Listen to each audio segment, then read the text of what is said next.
You're listening to Two Vatos Talking, aka TVT Bro Talk, a podcast by two dads discussing life's challenges and blessings with the goal to create a sincere community for men. We're your co-hosts, Eduardo and Spencer. If I meet you in person, depending on my mood or if I'm in a hurry, I might say my name is Ed. But if I'm feeling a little bit ornery or want to convey a different persona, I'll give you my birth name, my real name. No, I didn't say you could call me Ed or Eddie. Call me Eduardo. In English, my name is Spencer. In Spanish, my name is Spencer. If we were to meet in person, you might look at me sideways as you don't meet many Mexican Americans with the proper English name of Spencer. For as long as I can remember, my name has been the root of curious looks and the inevitable follow-up question, how did you get that name? So how did you come up with that name? Or how did your parents come up with that name? I'm the first child. I have one brother. And my parents, like a lot of parents, try to figure out what are we going to name our child. They had some sort of bet. My dad won, so he got to name me. He loved to fish. Like my dad was an avid fisherman. Loves to fish. Fished every day sometimes. And so being that he loved to fish, his favorite movie was The Old Man of the Sea, which is based off the book by Ernest Hemingway. But he saw the film. There's two different films, one with Anthony Quinn, which apparently he didn't watch, and the other one with Spencer Tracy. And so since he loved to fish, he named me after Spencer Tracy. I'll be ignoring. Spencer Tracy, huh? Okay. Yeah. All right. I could not have related that to fishing or a fisherman's story. So. Yeah, you wouldn't. I mean, who would, right? My brother, on the other hand, so my mom got to name my brother. At the time, it was the 70s, and she loved Sergio Mendes, his music, the Brazilian artist, very well known. Anyway, so although his name's a Spanish name, Sergio, or Sergio in English, or Serge, as he often goes by, he's actually named after a Brazilian guy in Portuguese. And were your parents migrants, or were they first generation?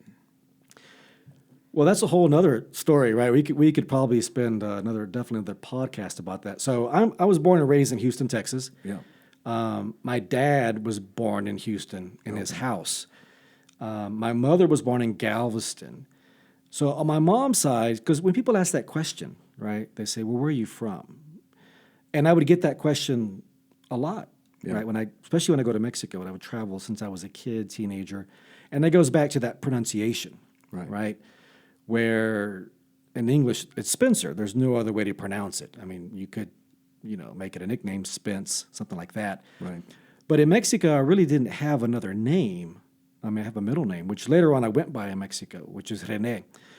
But early on, I'd say Spencer, and they wasn't quite sure what that was, but they would say Spencer. Spencer. Because in Spanish, you really can't pronounce, or it's difficult to pronounce a word beginning with an S. So, for example, in English, spaghetti. In Spanish, it's espagueti. Yeah. In English, it's Spanish. And in Spanish, it's español. Español. So they would say Spencer, right? And every letter is pronounced with a Spanish pronunciation. Even the R would have a roll at the end. So I got used to doing that when I would travel there. And the next question, what's your name?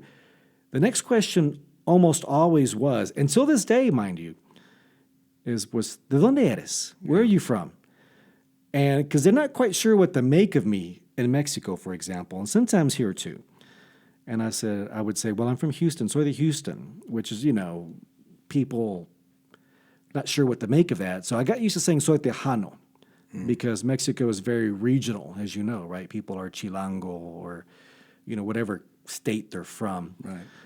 And so people understood Tejano, but they still didn't quite understand how I got to where I was, or how is it that I'm visiting, how is it that I speak Spanish? And I said, well, tus papás son mexicanos, ¿verdad? Like your parents are Mexican, right? And I said, well, yes, we are Mexican. We consider ourselves Mexican origin, right? But they were born in the U.S., as were three of my four grandparents, right? And then on my dad's side, We're Tejanos. 3 of your 4 grandparents were born in the U.S.? Yes. Really? Yeah. One of them, my grandfather was born in Veracruz, and that's another story. Yeah. But on my dad's side, we go back generations. In fact, my great-grandmother, Simona, she told me that her grandparents who raised her were also born in Texas. Yeah. So we're Tejanos, but people don't quite know their history. Yeah. And so, people don't really know what to make of my name or my heritage, or how did I even get there? How do I speak Spanish? So there's so much with that. Yeah, admittedly, when I first met you and you told me your name is Spencer, right? And I was like, is this a white guy, right? Like, I didn't think you were Mexican, right? Because I didn't know your last name. I didn't know anything about you. And so I was like, Spencer, that can't be Mexican, right? So I thought maybe you were, I don't know, something else besides Mexican.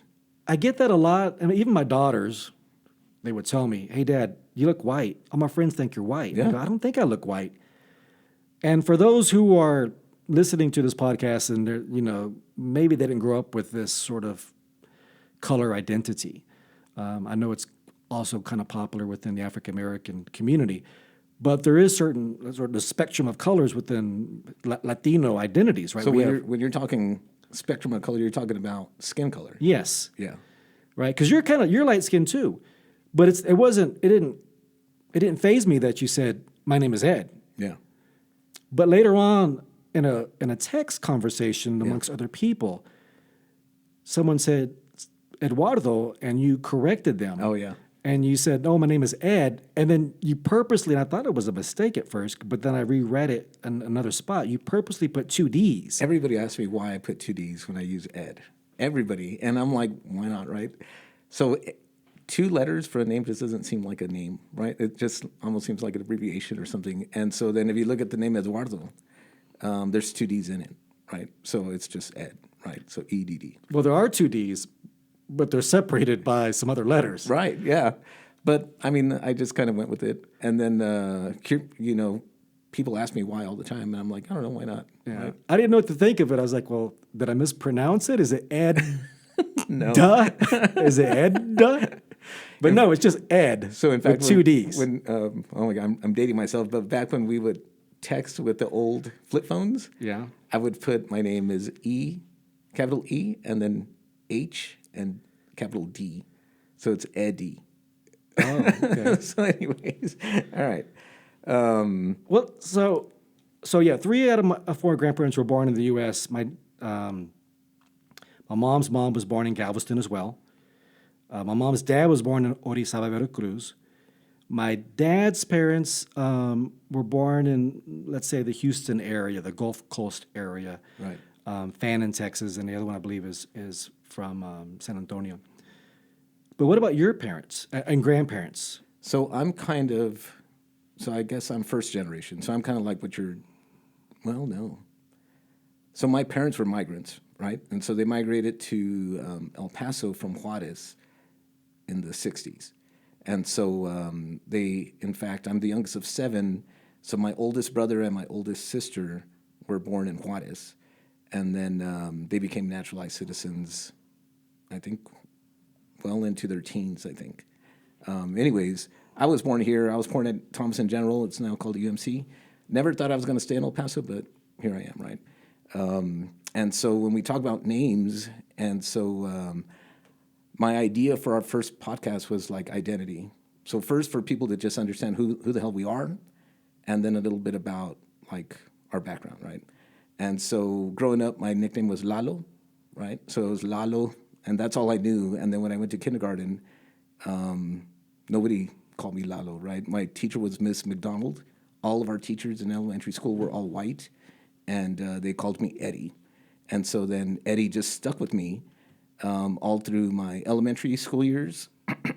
And then I guess once I went into college, I started calling myself Ed or Eddie. And then once I finished college, then it was just strictly Ed. And the reason for me going straight to Ed was because I was showing somebody my resume, and they said, people that are going to read your resume after college, they're going to look at Eduardo, and they're going to think you don't speak Spanish, or that you only speak Spanish. And I was like, what? And I'm like, and they're like, if you're going to send this resume outside of El Paso, employers are going to look at your name and say, yeah, this guy doesn't know how to speak English. And so I quickly changed it over to Ed. And it stayed like that up until recently. I kind of felt like I should go back to my roots, kind of, and go back to Eduardo. And I like the way Eduardo sounds now, although I'm 50 plus years old now. And so I think my attitude or my desires of what you want to be called has changed, as maybe it should throughout your lifetime. But now, anyways, I feel at a comfortable place in my life where I'm like, yeah, my name's Eduardo. And if I meet somebody for the first time, I'll say it's Ed if I think it's just going to be easier. But if I think I want to be called Eduardo, then I just go with Eduardo. I don't know if that's a good explanation. No, it is, and it makes a lot of sense. I had a college roommate who, his name was Augustine. Yeah. But we didn't know him as Augustine. We knew him as Augie. And so we always called him Augie. And then after college, he got a job as a stockbroker. And then one evening we went out, drinks, and I'm hanging out with his buddies from work. And they said, hey, Gus. And I didn't know who they were talking to, but I knew it was directed towards him. And I was like, who's Gus? He's like, oh, that's what they call me. I said, Gus? And he's like, yeah, Augustine, Augie. Yeah. And I was like, oh, well, why Gus? And he's like, well, I mean, you're working with a lot of people with money, and we have to make a lot of calls. Right. Augie doesn't sound as professional. It doesn't sound professional, right? Right. And Gus, well, let's face it, it doesn't sound like Augustine either. Right. Right. So he had to learn to play that game as well. And a lot of people do. Yeah. I've never had that problem with Spencer, but like I said, when I go to Mexico, there is that duality, right? It comes up almost every single time, multiple times. And then there's the issue, if you want to call it that, of well, that's just your name, Right. your nombre. In Spanish, you have your apellido. Yeah. So in English, we say, what's your last name or your full name? And so my last name is Herrera, which is kind of a hard last name to pronounce after Spencer, because Spencer has this hard R, Right. Spencer. And then all of a sudden, you got to switch gears and go into a silent H and a soft E followed by a rolling of the R's. Yeah. It's like a soft tide coming in, and you didn't That's see a that double big R. tide coming after that, right? Spencer Herrera. It doesn't quite flow. Yeah. And so last names are storied too for a lot of folks for different reasons. I don't know if you have a story with your last name, but my father, when he was born, his father had already abandoned the family. Okay. And that was something that really hurt my father throughout his life because he knew who he was, and he would see him at maybe a funeral or something like that, or he actually lived in the same neighborhood. Damn. So he had to deal with that. So back in the day, my dad was born in 1948, and so his grandmother was a very strong matriarchal figure, and so she told her daughter, my dad's mother, right, my grandmother, hey, you're going to have to marry someone to give him a name. Wow. Which doesn't happen today, Yeah. right? There's a lot of single moms out there, and sometimes the kids just take the mom's name. Right.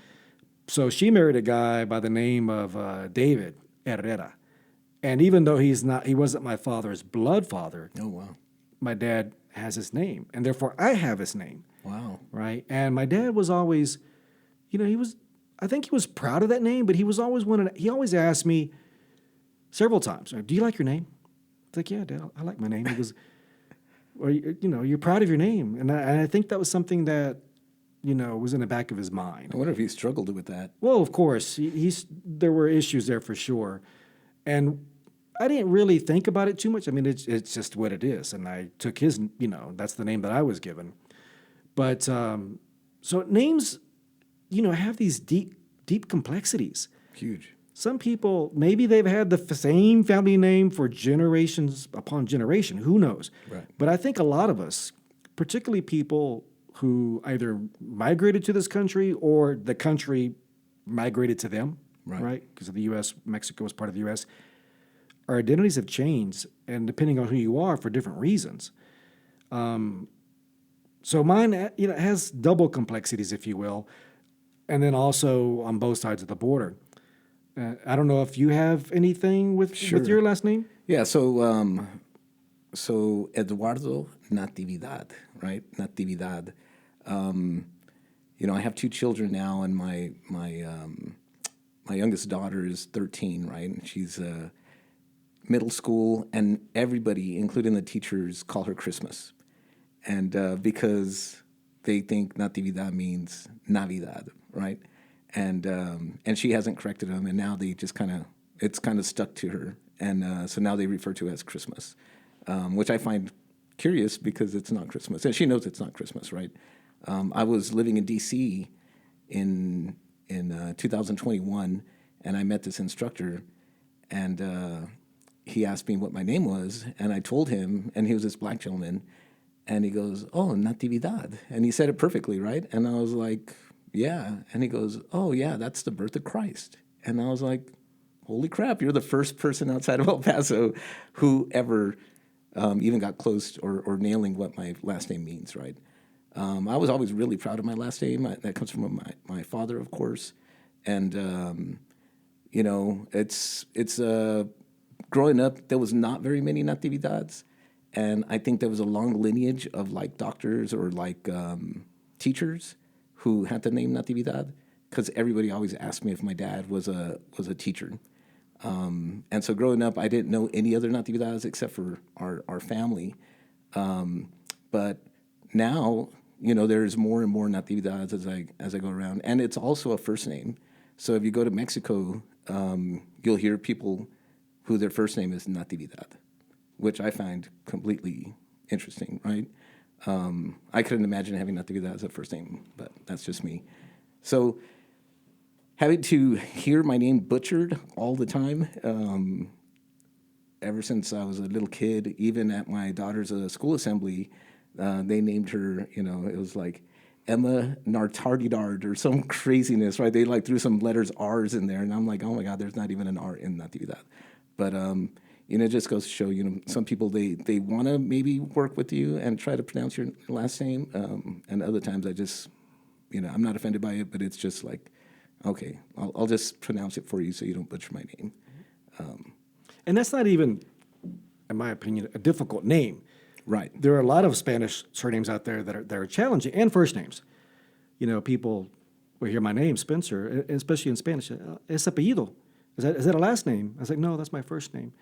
Yeah. So, names can be complex. Identities can be complex, and they can be multiple. I think one of the challenges in today's time is people kind of want this sort of monolingual, singular experience to represent everybody. And that's not the case. I don't care who you are, right? I don't care who you are or what your ethnic background is. I believe we all have multiple identities, right? So, if you were to do your DNA, for example, my brother did his DNA, and we're full brothers, and it was fascinating to see that, right? And some of it I knew through oral histories, right? With talking to my parents and my grandparents, and even my great-grandma, who lived to her 90s, and I was able to interview her. And what's fascinating is that the oral histories, for me, matched up to the DNA, right? Because my grandfather, my mom's father, who was from Veracruz, he would tell the story of him being French or part French. And as a kid, I didn't really quite make any sense of that. And he's got his own name story, which is complex for different reasons. But, when I looked him up, when I was able to look up some of his story, I found records in the Ellis Island ship manifest, where his father traveled back to France. Oh, wow. And the name is there, Cafarel, which is a French name. And I want to say it's more French Catalan, which is a region shared by French and Spanish, which would make a lot of sense. Right. But, we do have the French blood, obviously Spanish blood. And I had heard the story that my dad's grandmother was Irish, last name of Flowers, and how she came to Texas. And so, sure enough, there it was in the DNA. It was like 12% or 12.5% Irish, and that matched up with that story. But what I also find fascinating is that, okay, those are the European bloodlines, but somewhere between 40 and 45% was indigenous. Nice. Right? And yet I can't really tell you which line. It's probably multiple groups, not just one group. Wow. And, who knows what, could be Lipan Apache, which is very common in South Texas. Or it could be some other groups, most likely. But since, I don't have any papers or anything, that's not an identity that I can claim, technically, although I think there are things culturally that are still with us in different ways, whether it's food or language. But I just find it interesting that we have all these multiple identities within us, and they manifest in different ways if we pay attention to them. Sure. Yeah, no, I mean, you're talking about these DNA tests. I haven't had the DNA test done. Although my dad's skin was like glowing white, right? So I'm assuming there's some Spanish or Spaniard inside of my dad's line. So my grandma, my paternal grandmother, raised 5 boys in Parral, Chihuahua, right? And so she was tough as freaking nails, right? And she was just harsh. So that was my dad's side of the family, and it was just all brothers, and they kind of grew up on the streets, and they just kind of, my dad really did live the American dream, right? Migrated to America, had a menial job, but he had his wife and his kids, and he owned a little house, right? To him and to me, I still think that's a huge accomplishment. My mom is from Xochimilco. Xochimilco is a little town outside of Mexico City. I visited it one time or a couple times when I was a kid. I hear it's really beautiful now, and my mom would always talk about how beautiful it was. And if you saw my mom, she kind of looks a little indigenous, right? Short stature, a little stocky, dark-skinned. But I guess I need to get that DNA test done so I could really pinpoint exactly where my roots are coming from. Although my grandfather, he lived all the way to, I think he was 99 when he passed away. And I still have family in Mexico City from my mom's side. Yeah, and I think my grandfather had green eyes. I didn't get the green eyes. Yeah, I'm a little resentful about that. No, that's kind of a thing within Latino, particularly Mexican culture. I don't know what the percentage is, but who doesn't love the green eyes? Isn't that right? wild? I'm Yeah. like, damn, that gene just jumped right over all of my siblings. Yeah, a lot of genes jumped over me. So it is what it is. But, so these are different places, right? But you're from El Paso. Sure. Now, I'm from Houston. But here we are in Las Cruces, New Mexico, stone's throw away from El Paso. And every now and then, because here we are in the desert, the high desert, not as high as Albuquerque or Santa Fe, for example, but it's the high desert. And I get this urge to get away. Like, I got to get out of the desert. It's beautiful. I love the mountains. They're beautiful, but I got to get out of the desert. Right. And for me, when I think that is, one, I got to see trees. There's trees here, but not as many. It's because you're from Houston. I know. I got to see trees. You got a lot of water over there. I got to feel the humidity. Yeah. And I want to see the water. Yeah. And so, as I mentioned, my mom was born in Galveston, and so was her mother. And my mom they'll jokingly say, or she'll say, well, I'm an island girl, right? Right. And there's something about being on the water, being on the island. I love to go to Corpus Christi, for example. And, that goes back to my dad as well. We go fishing all the time. Now, sometimes we'd fish kind of near town, a creek or a bayou or a lake. But my brother and I loved to go fishing at the coast, right? And as soon as you start somewhere between Houston and Texas City on the coast, halfway, you start to feel the salt in the air. You can taste the salt in the air. You can smell the salt in the air. And so for me, that's part of my querencia, which is, in Spanish, querencia is a word that expresses a place, a love, a deep love and connection with a place and a people. Yeah. Right? Not everybody has a querencia anymore because people move around so much, but I think that a lot of people still do. So when you lived in D.C., for example, what did you miss about El Paso? One of the bigger things was the weather. So the El Paso weather for sure is, when they say it's a dry heat, and it definitely is a dry heat. But then also when we do get our monsoon season and we get our good rains, and then the rains come in and they really dampen that dry dirt, right? And the dry dirt, that creosote bush. You could really, really smell that. When I was a kid, I remember getting the flu or something like that, and my mom was like taking care of me, and she was like, "Come on, son, get up," and we went to the back of the house, and we opened up the screen door, and she's all, "Here, breathe some of that fresh air in," right? And I was like, so like I could still remember that, and like when it's raining right now, and you go outside and you just that it's like a clean, super clean. But it's that unique creosote scent that you're not going to find that outside of this geographic area.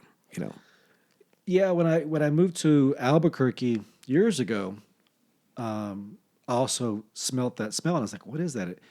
And you mentioned the monsoon rains, which July, August, September, maybe if Right. we're lucky to October.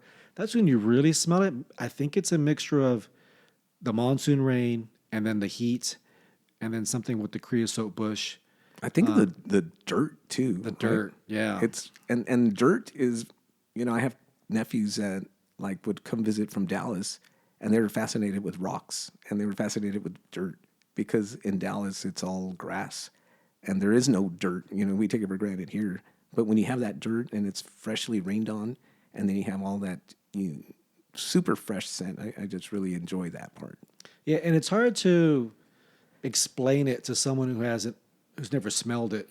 Like I said, when I moved to New Mexico and then in Las Cruces, there's certain smells that sort of take your memory somewhere. So it's about the same time, but the green chili harvest comes in, and at the stores they're roasting green chili, and you can smell it from blocks away, It's amazing, right? and it's a beautiful smell. And then you get that monsoon rain, and then the as you mentioned, the creosote bush, and everything is just there's just something about it, right? Absolutely. And so you start talking about that green chili. And so when you start talking about smells and scents and stuff, I think of my mom's cooking, growing up with the frijoles on the stove, the tortillas burning, all that kind of stuff, making tamales, my grandparents in the kitchen, again, small little tiny kitchen, but man, just happiness, right?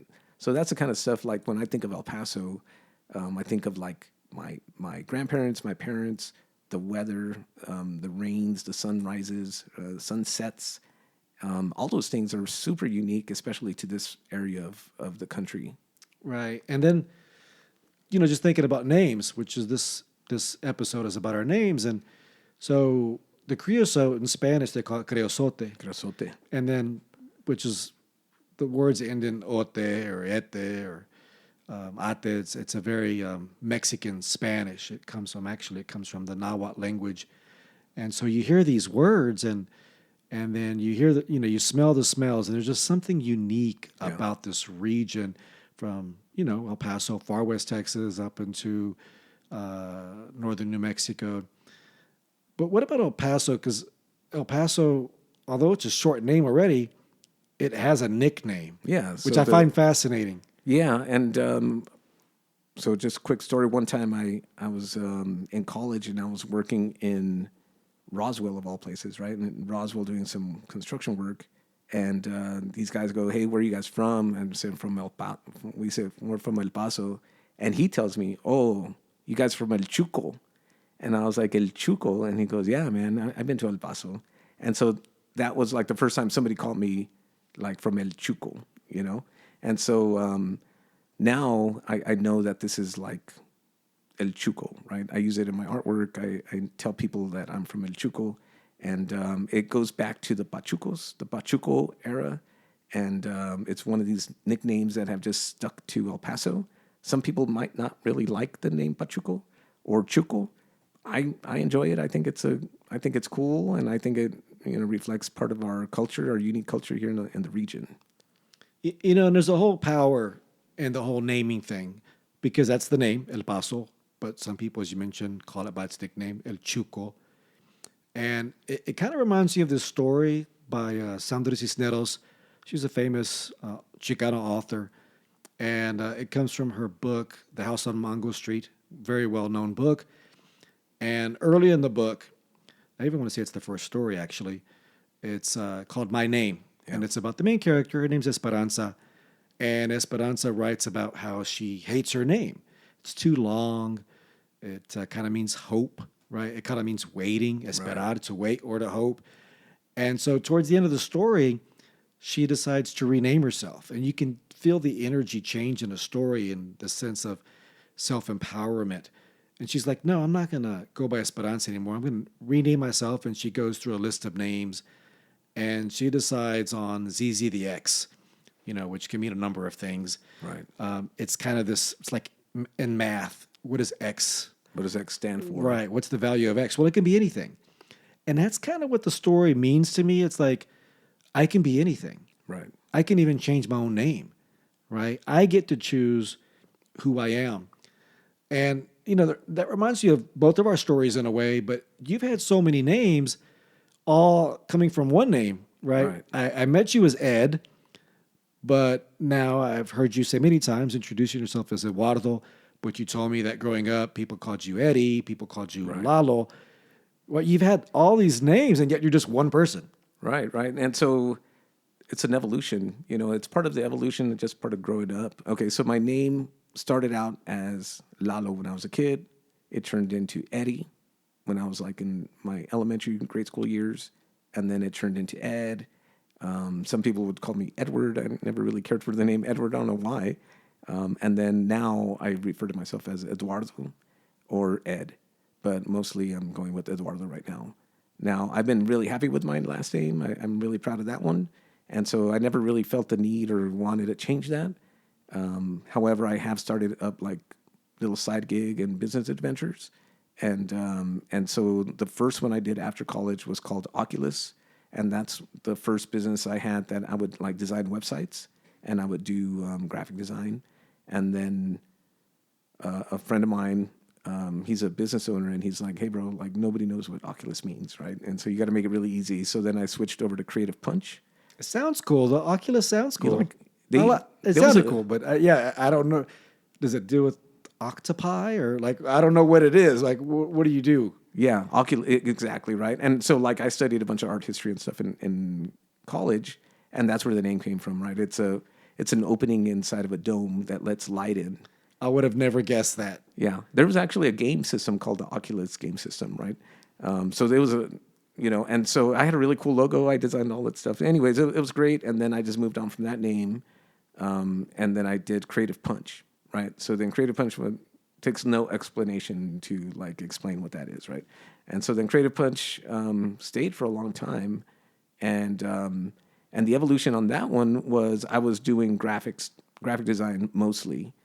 But I really was getting tired of websites and graphics because I was stuck behind a computer all the time.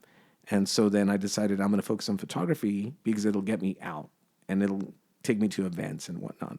And it did, right? And I did photography. I still do photography.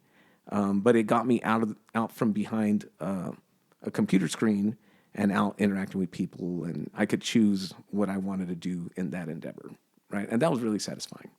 And then the last few years, I changed to Jellyfish. And then Jellyfish was like more of like I got tired of doing the digital world and I wanted to do more creative, like going back to my artistic roots. And I focused on creating watercolor paintings and artwork, expressing like pride for El Paso culture and whatnot. And I saw that design and I was like, well, it's a pretty cool design. And I thought, well, Jellyfish, we're here in the middle of the desert. In the desert, right. And then I'd asked you, right? And so what does Jellyfish mean and how did you come up with that? So we were in Monterey Bay in California and I had my kids at the aquarium out there. And so, we're visiting family and we're at the aquarium and we're seeing penguins and all this. And then we came across the jellyfish section and it was mesmerizing to me, right? It was just like these beautiful, like heartbeats pulsating through the water. And they were like glowing in neon and they were just like beautiful. And I just sat there and I got my phone out and I started recording it. And I was just like, wow, like look how peaceful and look how beautiful this jellyfish is, just pulsating through the water. Yet you can't really touch that thing because it'll freaking hurt you, And so from there, I was trying to focus on strength and peace for men through artwork and through sharing stories of like this kind of thing. Yeah, the strength and peace. I had never thought about the jellyfish like that. And they are beautiful creatures, but they're dangerous as heck, They're right? dangerous, right? Right, But they're so fragile, but they'll really hurt you. You Right. know what I mean? And I think that at that point in my life, that's what I was looking for, right? I just wanted to escape and just be like at peace. And so that's why my jellyfish logo, it's like water and fire, the fire for the tentacles and stuff. So, yeah, I find it interesting. Like you've had all these names, right, in your personal life as well as your career, and then thinking about that story about Sandra Cisneros and the power of choosing your own name. I've also played with the idea of writing under a pseudonym and under the name of Simón de León. And so my great grandmother, her name was Simona, and her maiden name was De Leon. And I always just loved that name, right? Yeah. And so I thought, well, I could just take that name. Instead of Simona, I'd be Simón de León. Simón de León. Right? De León. I think Simón de León has a super powerful sound to it. Oh, it does, right? It rhymes. De León of the lion. Simón has a very Chicano sound to it, Simón, right? Yeah. And so I thought of writing something under that name, something that's more personal, right? Maybe that I wouldn't necessarily want to connect to my name. And to me, that's kind of what the podcast is about. It's allowing us to open up about conversations that normally men don't have. Clearly, this whole identity episode, talking about our names and how we've changed over the years and evolved. Really, that's what the podcast is about, is sharing these experiences of our evolution as men, and then allowing the space for other men to open up and about their changes and the things they're going through in life. Hey, vatos that are listening to TVT Bro Talk, we appreciate you. And remember, pónganse trucha.